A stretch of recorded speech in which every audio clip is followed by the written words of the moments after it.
এইরকম ধরনের পাখা সাধারণত তোমরা দেখতেই পাবে। এছাড়াও তোমরা কিনে থাকো নিজের কোনো অকেশনে বা পুজো পার্বণে ব্যবহার করার জন্য। সামনে আসছে জামাই ষষ্ঠী, তো সেই উপলক্ষে আমার আজকের এই ডিআইওয়াইটা। Hello friends, welcome back to my YouTube channel with another video. তো এই ডিআইওয়াইটা করবার জন্যই এখানে আমি ব্যবহার করেছি যে আমার র মেটেরিয়ালস, সেটা হচ্ছে সেটা হচ্ছে আমার কার্ডবোর্ড। তো বাড়িতে সাধারণত প্রত্যেকের বাড়িতেই এরকম ধরনের কার্ডবোর্ড থেকে থাকে। তো চলো আজকে আমি ভাবলাম এই কার্ডবোর্ডটাকে কাজে লাগিয়েই আমি সুন্দরভাবে একটা ডেকোরেটিভ পাখা বানিয়ে ফেলি। এই হাত পাখাটা তোমরা নিজস্ব হাত পাখা হিসেবেও ব্যবহার করতে পারো পাখা করার জন্য। এছাড়াও তুমি যে কোনো পুজো পার্বণে পুজোতে এই সমস্ত পাখা লাগে। বিশেষ করে তো এই জামাই ষষ্ঠীতে তোমরা যারা করো তারা তো অবশ্যই জানো যে জামাই ষষ্ঠীতে এই পাখাটা আমাদের কাজে লাগে, পুজোতে দেওয়া হয়ে থাকে। এছাড়াও তুমি তোমার বাড়িতে ডেকোরেটিভ হিসেবেও কাজে লাগাতে পারো।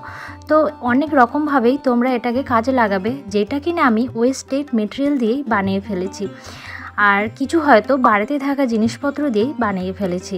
আর এত সুন্দরভাবে বানিয়ে ফেলেছি যে কেউ ধরতেই পারবে না এটা একটা কার্ডবোর্ড দিয়ে তৈরি আর একটা কাঠি দিয়ে। তো দেখতেই থাকো পুরো ভিডিওটা, আশা করব তোমাদের ভালো লাগবে।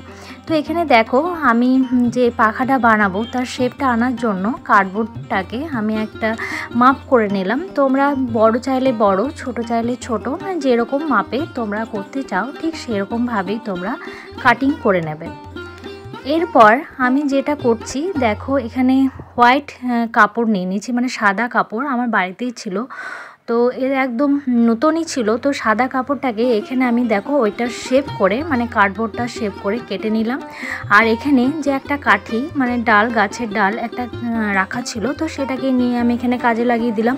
তো সেটাকে আমি ডালটাকে আমি এটার মধ্যে কাপড় দিয়ে ভালোভাবে আঠা দিয়ে অ্যাটাচ করে দিলাম। আর কাপড়টাকে ফোল্ড করে নিলাম দুবার, যাতে জিনিসটা ফাঁকা ফাঁকা থাকে না, দেখতে পাওয়া যায় না। কাপড়টা যেহেতু একটু পাতলা সেই জন্য আমাকে দুবার ফোল্ড করতে হলো, যাতে জিনিসটা ভালো মজবুত হয়। আর একটু কি হয়, যেটা পাতলা থাকলে দেখতে পাওয়া যাবে কাঠিটা, তো সেটা যাতে দেখতে না পাওয়া যায় সেই জন্য আমি এখানে দুবার ফোল্ড করে নিলাম। তোমাদের যদি এখানে কাপড়টা মোটা ধরনের হয়ে থাকে তাহলে একবারেই একটা কাপড় কাটিং করেই তোমাদের করে নিতে পারবে, দুবার এখানে ফোল্ড করার দরকার নেই। এরপর দেখো আর একটা পিসটা করার জন্য ওই পিসটাটা শেপ করার জন্য এখানে আমি হোয়াইট কাপড় এটা নিলাম। তোমরা ভাবছো হোয়াইট কাপড় যদি না থাকে বাড়িতে, নতুন অবশ্যই থাকবে, প্রত্যেকের বাড়িতেই থাকবে, না থাকার কোনো ব্যাপার নেই। দেখবে তোমাদের যারা বয়স্ক মানুষেরা বাড়িতে অনেক বয়স্ক মানুষদের থাকে অনেকের বাড়িতেই, তো ওনারা ধুতি পরেন, ঠিক আছে। তো ওই ধুতিটাকেও তুমি এখানে পুরনো যে ধুতি পরেন সেই ধুতিটাকেও কেচে পরিষ্কার করেও তোমরা এভাবে ব্যবহার করতে পারো। আর এখানে দেখো এটা আমি যেটা সেলাই করছি, প্রথমে আমি আঠা দিয়ে ভাবলাম অ্যাটাচ করে দিতে পারবো, কিন্তু কোনো রকমই হলো না। তো তারপর দেখলাম এটাকে সেলাই করতে হবে, কিছু করার নেই। তো এটা আমি যেটা নিচ্ছি দেখো একটা লাল ফিতে। তো সাধারণত চুল বাঁধার যে ফিতেগুলো হয় না, লাল ফিতে, তো সেই ফিতেই আমার বাড়িতে ছিল রাখা অনেক দিন থেকেই, কোনো কাজেই আসছিল না, বেকার পড়েই ছিল, একদম নতুনই।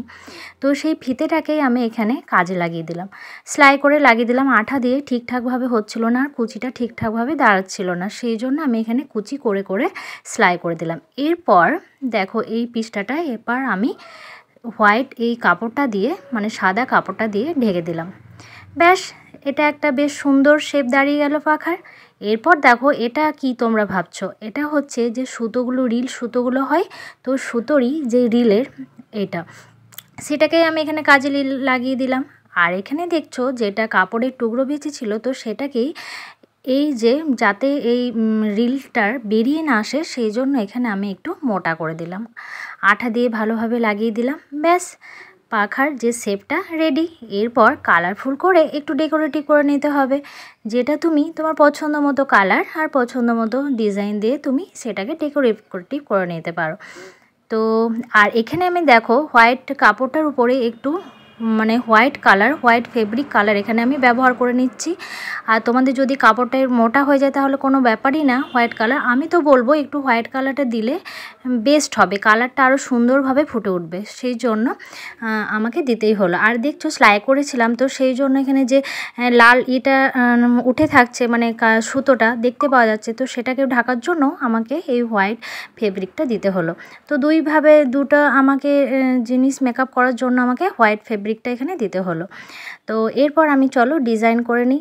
আর ভিডিওটা তোমাদের কেমন লেগেছে অবশ্যই তোমরা কমেন্ট বক্সে জানাবে। তো এরকম ধরনের পাখা তোমরা বাড়িতে বানিয়ে নিতে পারো, যে কোনো পূজাতেই তোমরা এভাবে এই পাখাগুলোকে ব্যবহার করতে পারবে, যেটা কি না তুমি নিজের হাতে বানিয়েছো, এটার মধ্যে একটা অন্য রকমই মাধুর্য থাকে। তো চলো ভিডিওটা তোমরা কেমন লেগেছে অবশ্যই কমেন্টে জানাতে ভুলবে না।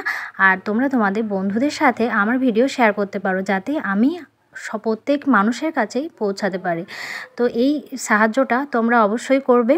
আর লাইক কমেন্ট শেয়ার করতে ভুলবে না। আর তোমরা যারা যে সমস্ত বন্ধু আছো আমার নতুন বন্ধু, যে সমস্ত বন্ধু আমার চ্যানেলে এসেছো নতুন, যারা আমার ভিডিও দেখছো তাদেরকে অবশ্যই বলবো একটিবার সাবস্ক্রাইব করে দেখতে পারো।